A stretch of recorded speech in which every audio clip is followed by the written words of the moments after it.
이제 예수님께서 십자가에 못 박히시고 들리시기 전에 또 옮기시기 전에 패를 써서 빌라도가 그 위에 나사렛 예수 유대인의 왕이다 라고 이렇게 붙입니다. 모든 형벌에는 제목이 있습니다. 그것이 명목적이든 실제적이든 제목이 없는 그런 형벌은 없습니다. 우리 주님은 어떤 제목으로 돌아가셨을까요?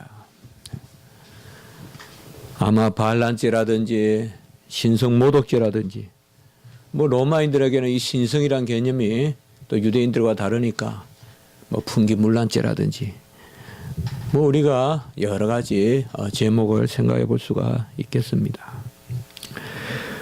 우리 예수님께서는 그러한 반란죄라든지 어떤 그런 뭐 역도라든지 또 반도라든지 이런 말로 십자가에 패가 달린 것이 아니라 바로 그 패가, 죄 패가 나사렛 예수 유대인의 왕이다 이렇게 기록되어 있습니다.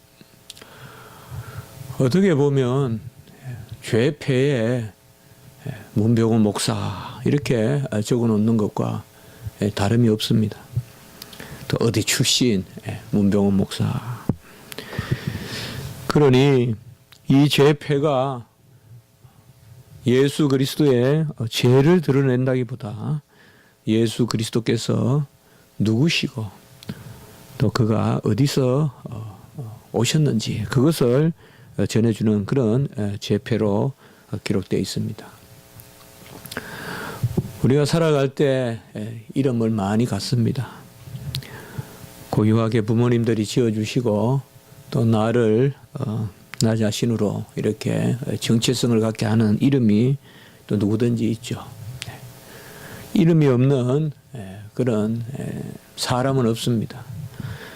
짐승은 가축들에게는 이름을 주어지고 하지만은 짐승에는 이름이 없지만은 사람은 누구든지 다 나면 또 이름을 가지게 되는데 이 여러 가지 패를 가지고 우리가 살게 됩니다. 어릴 때는 또 초등학교 때는 명찰이 있고 또 중등 고등 때도 그런 명찰이 있고 대학교 때는 드러나는 명찰은 없지만은 또 학교부에 이름이 기록되어 있고 무엇을 할 때마다 시험을 치거나 또 어떤 모임에 가입을 하거나 할 때 이런 이름을 사용합니다. 우리 주님은 예수라는 이름과 임마누엘이라는 이름으로 이렇게 불리리라. 천사가 이 두 이름을 고지했지만은 예수님을 임마누엘이라고 부르는 경우는 우리가 볼 수가 없습니다. 예수님은 예수님으로 바로 세상 죄를 구원하실 그 예수님으로 계속 칭함을 받고 어떻게 보면 이 예수라는 이름은 마치 강에 뚝이 터지면 물이 자연히 흘러나오듯이 예수라는 이름이 이루어지면 자연히 임마누엘은 우리 가운데 성취가 됩니다. 예수의 공로가 임마누엘의 열매로 우리에게 맺혀지기 때문에 그래서 예수님은 이 땅에서 예수라는 이름으로 구세주라는 이름으로 불리셨고 또 구세주 세상 죄를 구원하실 예수로 이제 십자가에 못 박히셨습니다. 아마 이 이름이 그를 못 박은 사람들에게는 그 의미를 알기 때문에 많이 비아냥거리는 네가 스스로를 구원해 봐라. 네가 세상 죄를 구원한다고 예수라는 이름으로 지금 못 박혔느냐. 그 이름이 과연 가당키나 하냐. 그렇게 아마 경멸하는 마음이 있었을 것입니다. 우리나라 말로 하면 구원자 누구라고 딱 명패에 달려 있는데 그 이름이 고유명사지만은 우리가 보통 명사로 보면 구원하실 분이다. 그래서 이 예수님이 유대인의 왕이다라고 이렇게 명패가 붙은 것입니다. 빌라도가 어쩐 일로 이런 일을 했는지는 알 수가 없습니다. 분명히 이 일은 일상적이고 평범한 일은 아닙니다. 누가 봐도 이것은 예수님을 끌어내리거나 어떻게 보면 예수님을 죄인 취급해서 붙이는 그런 죄패는 분명히 아닌 것입니다. 여기에서 우리는 또 한 번 하나님의 섭리를 볼 수가 있습니다. 모든 군중이 떠들고 그를 죽이려고 하고 아주 사탄이 그러한 피의 냄새에 아주 들끓고 있는 어떤 그러한 시점에서 높이 저주의 장대에 달리시는데 그 장대에 무엇이 걸려 있느냐? 바로 우리 주님의 이름이 걸려 있다. 이것은 바로 하늘에 계신 아버지께서 놀라운 섭리를 베푸셔서 아들의 죽음에 의미를 부여하는 그 역사를 일으키신 것을 볼 수가 있습니다. 과연 죽어가는 자가 그것도 이렇게 흉악한 죽음을 죽는 우리 주님께서 무슨 재주로 스스로 이름을 드러내시겠습니까? 그러나 하나님의 섭리는 오묘해서 아무도 막을 자가 없습니다. 제가 도서관에서 책을 빌리면서 느끼는 것은 왜 사람은 책을 기증하면서 그곳에 자기 이름을 써을까? 그 생각을 해봅니다. 네. 보통 책을 기증할 때쯤 되면 은퇴하거나 또 연로하시거나 그때쯤 기증할 텐데 거기에 무슨 이름을 기증자라고 해서 굳이 그럴 필요가 있느냐? 물론 도서관에서 하는 경우도 있겠지만은 도서관에서 해도 그게 뭐 그렇게 보기가 좋냐? 물론 역사를 중하게 여기고 그날 살았던 일들이나 이런 것들을 우리가 다 귀하게 여겨야 되지만은 죽어가는 가운데서 스스로 이름을 쓸 수도 없을 뿐들 아니라 사실 무슨 이름이 우리에게 영예롭겠어요. 죽어가는 생선에 썩어가는 시체에 무슨 이름을 붙이겠습니까?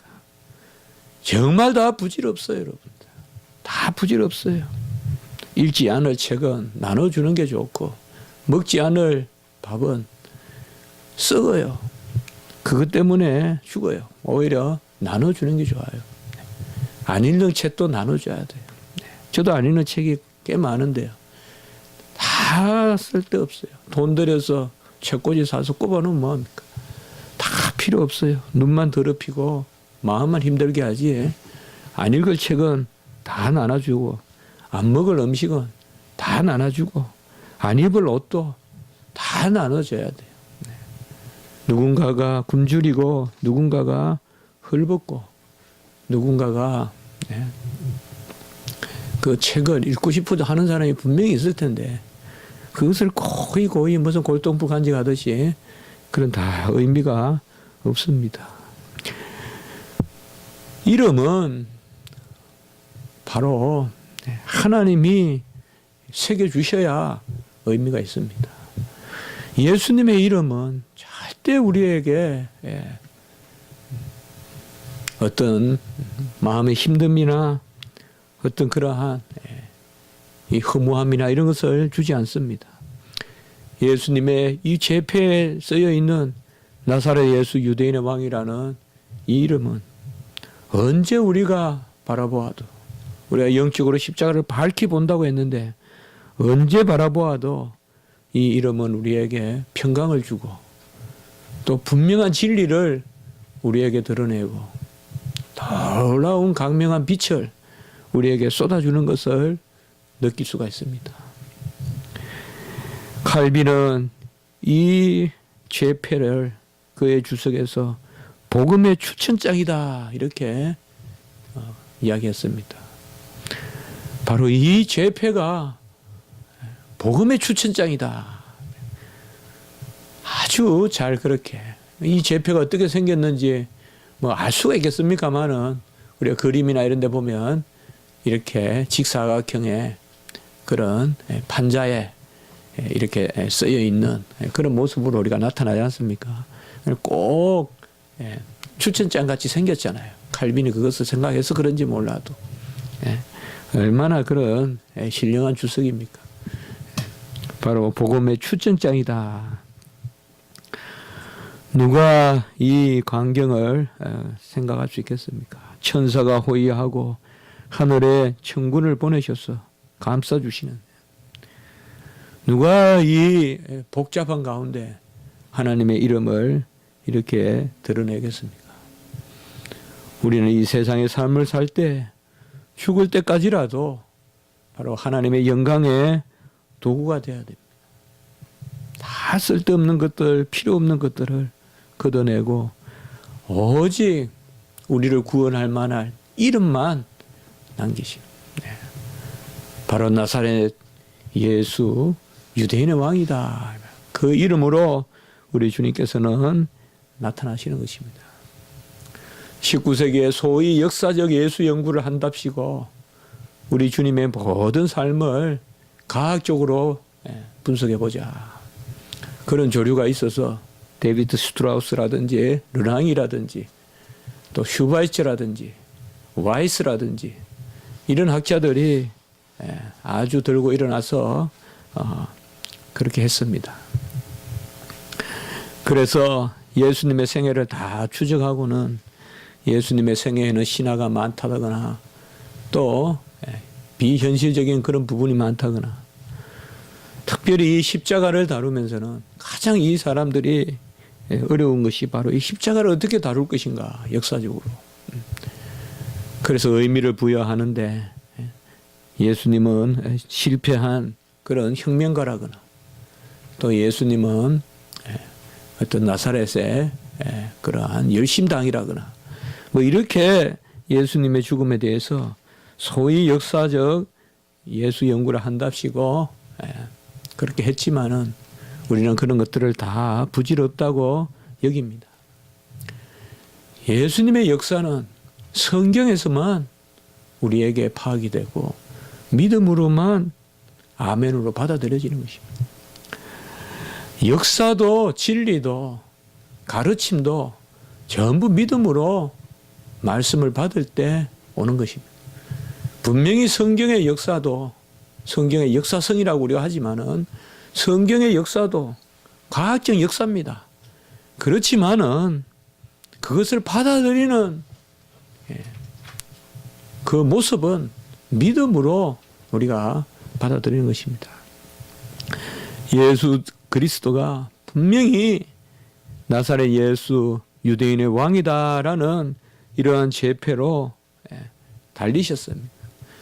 앞부분은 나사렛 예수라고 했으니 분명히 이 땅에 오신 사람을 뜻합니다.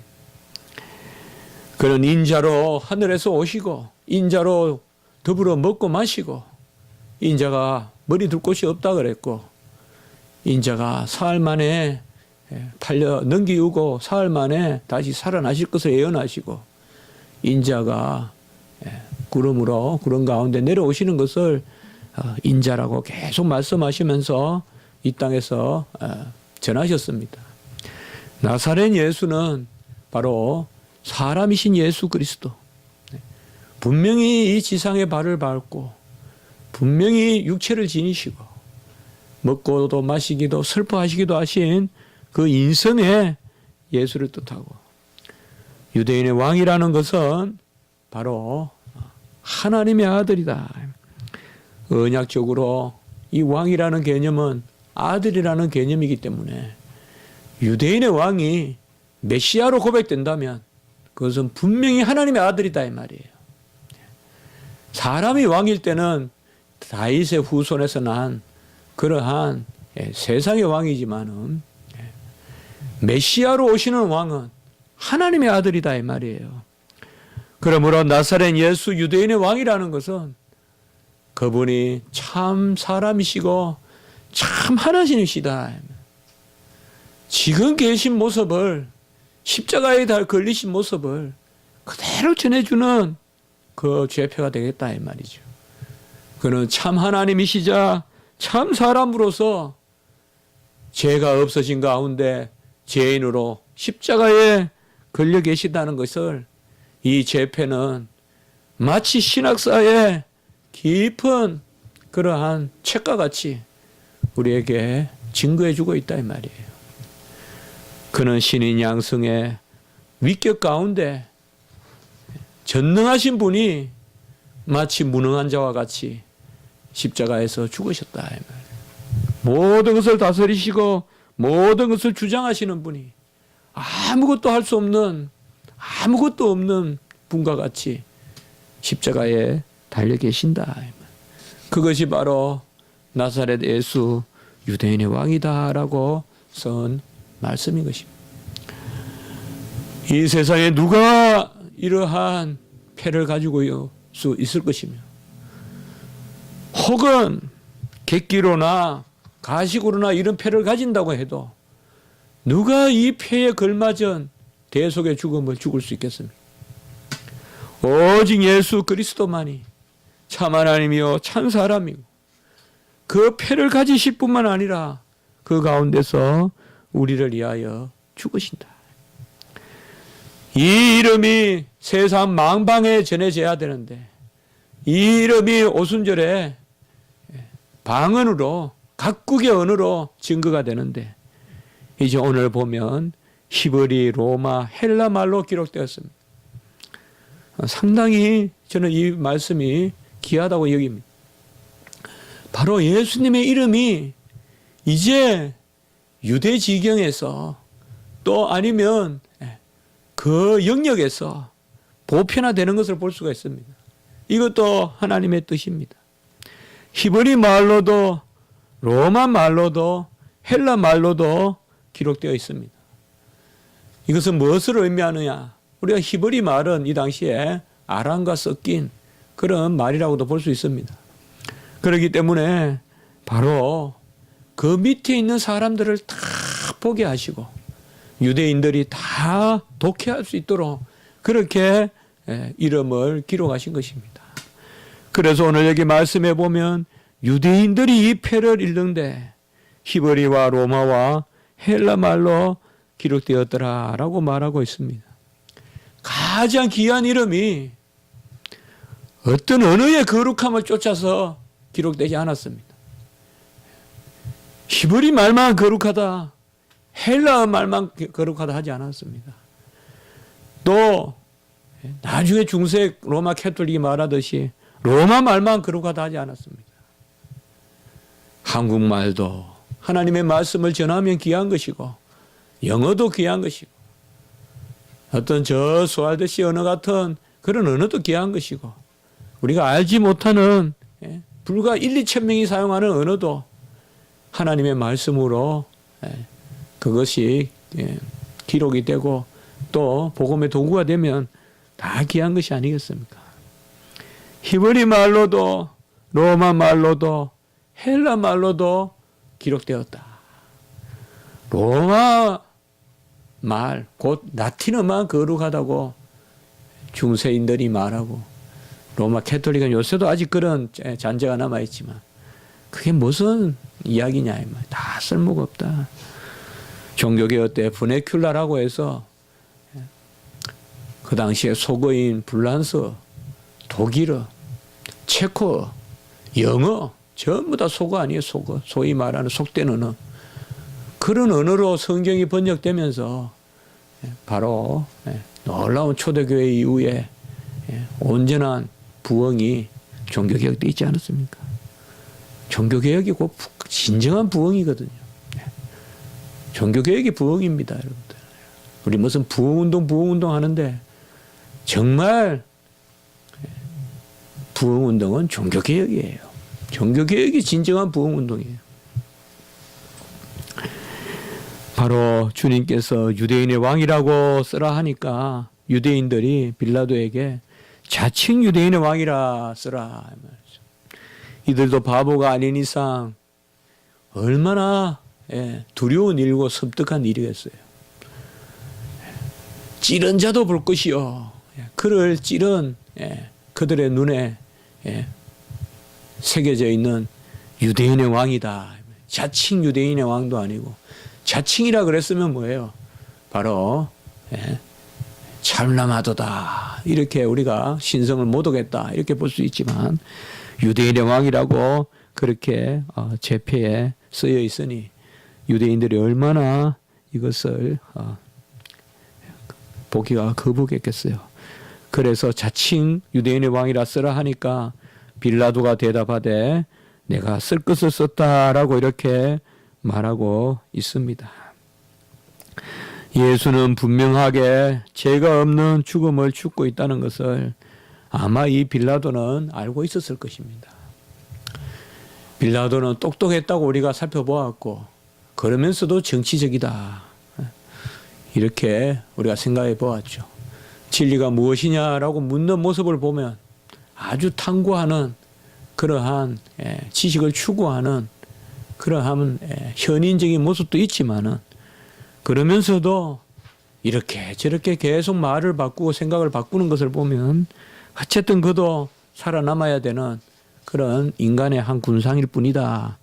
그런 것을 우리가 이야기했는데요. 빌라도가 내가 쓸 것을 썼다라고 이렇게 말한 것은 정말 이렇습니다. 그가 자칭 유대인의 왕이라면 그는 죽지 않았을 것이요. 그가 진정 유대인의 왕이기 때문에 지금 죽고 있다. 이것을 어쨌든 빌라도는 우리에게 새겨주는 것 같습니다. 여기 어떤 역사적인 아이러니가 있을 수도 있고 어떤 그런 파라독스 같은 게 또 느껴지지만은 그가 유대인의 왕이기 때문에 죽는다는 거죠. 자칭 유대인의 왕이라면 그는 죽지 않았을 것이에요. 우리 예수님이 자칭 유대인의 왕이라고 그렇게 말씀하셨다. 내가 자칭 유대인의 왕이라고 일컬었다라고 말씀하셨다면 어떻게 보면 예수님은 살 길을 찾았을지도 몰라요. 이 세상에서. 그러나 예수님은 진정한 유대인의 왕이시기 때문에 그 가운데 돌아가신 것입니다. 우리는 살아갈 때 우리의 어떠함도 중요하지만 고백도 중요합니다. 내가 하나님의 자녀이면 하나님의 자녀로 죽어야지 자칭 하나님의 자녀로 죽어서는 안 되겠습니다. 신분만 하나님의 자녀임을 가지고 있을 것이 아니라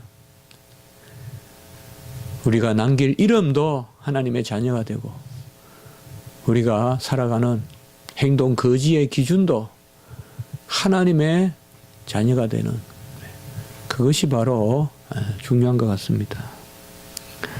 예수님은 진정 유대인의 왕으로서 유대인의 왕의 죽음을 죽으셨고 그것이 어떻게 보면 메시아의 마땅히 이 땅에 오신 직분이었습니다. 그는 들리시하고 장대에 들리시하고 그는 죽으셔야 합니다. 그는 못 박으셔야 하고 그는 의로운 죽음을 죄인으로서 죽으셔야 됩니다. 우리가 예수님의 제패를 뚜렷이 바라보고 그 가운데 평강을 얻고 참 하나님이시요 참 사람이신 예수 그리스도께서 무죄한 가운데 십자가에 달려 있다는 어떻게 보면 하나님이 알려주시는 가장 큰 진리, 교리 그것이 바로 나사렛 예수 유대인의 왕이다. 그곳에 기록되어 있다는 것을 기억하고 그것을 볼 때마다 참 하나님이시자 참 사람이신 예수 그리스도의 그 죽음을 우리가 기념하고 감사하는 그런 역사가 있으면 좋겠습니다. 한번 기도드리겠습니다. 거룩하고 자비로우신 하나님 아버지, 이 아침에 십자가의 죄패를 다시금 바라보게 됩니다. 영원하신 하나님의 아들로 이 땅에 사람으로 오셔서 무죄한 가운데 죄인의 죽음을 죽으심으로 우리의 죄를 다 가져가시는 그 주님을 바라보게 하시니 참으로 감사합니다. 우리가 어떤 이름 믿겠습니까? 예수의 이름 외에는, 나사렛 예수, 유대인의 왕이라는 이름 외에는 우리가 무엇으로 구원을 얻고 평강을 누리겠습니까? 오직 주님의 이름만이 우리의 살 길이요, 생명의 길이요, 우리의 영생의 길이 되고 소망이 되는 줄을 믿습니다. 주님의 놀라운 그 이름이 헬라어와 히브리어와 로마어로 기록되어 증언되었듯이 이 시대의 주님의 그 놀라운 이름을 증거하고 복음을 전하는 저희들이 될 수 있도록 주여 도와 주시옵소서. 우리에게 힘을 주시옵소서. 이 한날 예배 가운데 역사하여 주시고 우리 성도님들 붙들어 주시옵소서. 하나님 친히 붙들어 주시옵소서. 예배 가운데 역사하여 주시옵고 성삼위 하나님께 온전히 드려지는 기쁜 예배가 되게 주여 도와 주시옵소서. 주일학교를 특별히 사랑하여 주시옵소서. 애쓰시는 우리 전도사님과 교사들 위해 은혜를 더하여 주시옵소서. 하나님 원하시는 역사를 일으켜 주시옵소서. 우리 청년부 위에도 은혜를 더하여 주시옵소서. 모든 청년들 회원들 위에도 함께하여 주시옵소서. 오늘 한날 모이는 우리 모든 성도님들 위해 주님께서 한량한 은혜를 베풀어 주시고 새로 난 우리 진이와 또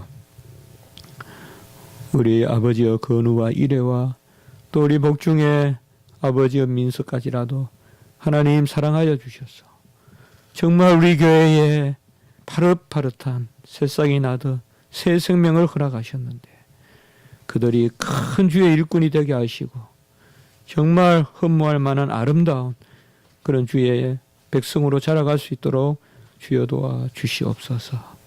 모든 것을 주님께 의지하옵고 오늘 한날 오가는 길 위에 주님의 은혜를 더하여 주시옵소서.